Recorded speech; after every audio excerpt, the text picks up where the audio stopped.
Hello everyone and welcome back to our backyard garden. Today is Sunday, March 8, 2020. What a gorgeous day today. Sunny sky, a little bit cloudy sky.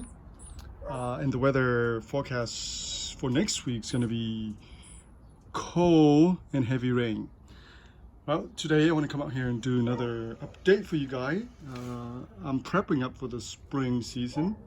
So I'm removing some plants, but here, take a look at here, this little area here first.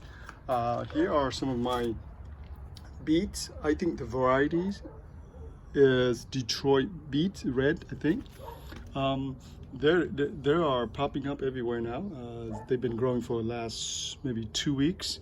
So the temperature is picking up, it's getting warmer. So they start growing. So eventually I need to thin them out just a little bit. Also, I come out here and add some more compost to the soil to give them a little boost. So here, all this here are pretty much the beets, and I have some Chinese celery here. Though this here are the volunteer, which is beautiful. I love them. They have a very beautiful scent. And this one you don't eat raw, you cook them. Unlike our American celery, this one you have to cook them to eat. So here, I got some more plant there. This guy here is actually a cilantro, not a celery. You can tell the difference. The leaves are much bigger. But anyway, this beets here do very well in this climate. Sometimes they can grow year-round. That's from my experience. They actually grow year-round. Here on this side, the perilli. I still haven't had time to thin them out yet. But actually doing pretty well. If you can see, all these leaves here are ready to harvest. Typically they grow like a little bush. They're not crawler and they're not creepers on the ground like mint.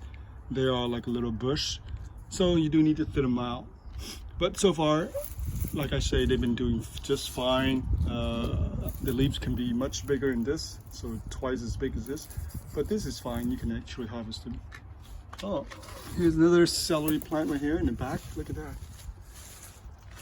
So on this side here, I removed all the cauliflower. I left one plant here to show you guys what happened to the flower. When you don't harvest them, they will turn into flower like this. So they very scatter everywhere. They're not tight. Like the flower head you normally see in the store, because if you don't harvest them, they will spread out. So this is how they look like. And the cauliflower grew pretty big. The leaves was enormous. So finally they are done for the season. I harvest them and I remove all the plant. Now you can actually grow them. I can actually regrow them again with another different batch, because spring is the cool season. You can actually grow them again. So all this here, I grew them in the winter time. So now they're done. And on this side here were the broccoli. So I left one more plant here to show you guys. So I removed all the broccoli. Broccoli is also done. Again, that's similar to the cauliflower. If you don't harvest them, they'll just spread out and they'll produce nice, beautiful yellow flower. See that? Like that. Something to note, broccoli is very susceptible to aphids. As soon as the season, the weather patterns changing, it's fluctuate. The aphids just love that, and they will come in droves. They will come in millions and millions. And here I want to show you an example of that. Look at this. So broccoli is very susceptible. Broccoli and the tree, and the color variety of tree color and any kind of leafy green, they're very susceptible to aphids. Typically during the temperature fluctuation of the weather. Now, for some reason, they didn't attack this plant. Okay, so I can tell the difference. The cauliflower didn't get attacked, but the broccoli, they were teeming with all this aphids. So the best thing is to remove them. And here I want to show you some more. Here I harvest some of the cauliflower. Now this one is not very tight, but you can actually still eat them. I believe it or not, I don't like to eat the top flower. I actually like the stem better. It tastes better. Even my kids too, they like the stem better than the actual flower buds. Same thing with the broccoli, right? So normally, again, normally when you buy them, it's very tight, the flower. But I like to eat the stem. The stem actually tastes better. And look at this one. This one has a lot of aphids on here, so I'm just gonna throw them away. All right, so moving along, here are some of our lettuces. Again, we've been harvesting them throughout the season. Just wonderful mix of lettuces.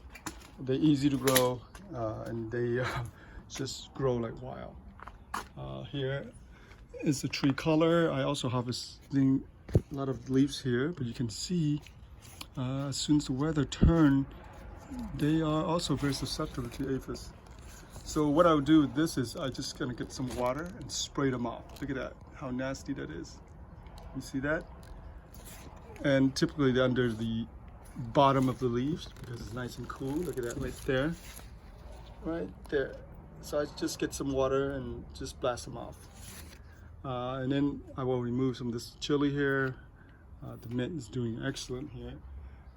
And turn around here, I want to show you two trees that I bought from the online store. This one here, both of them are pear. This one is compost pear. So this is about 4 feet tall. I transplant them into a 5-gallon pot for now. This is a dwarf variety, so they don't grow very big.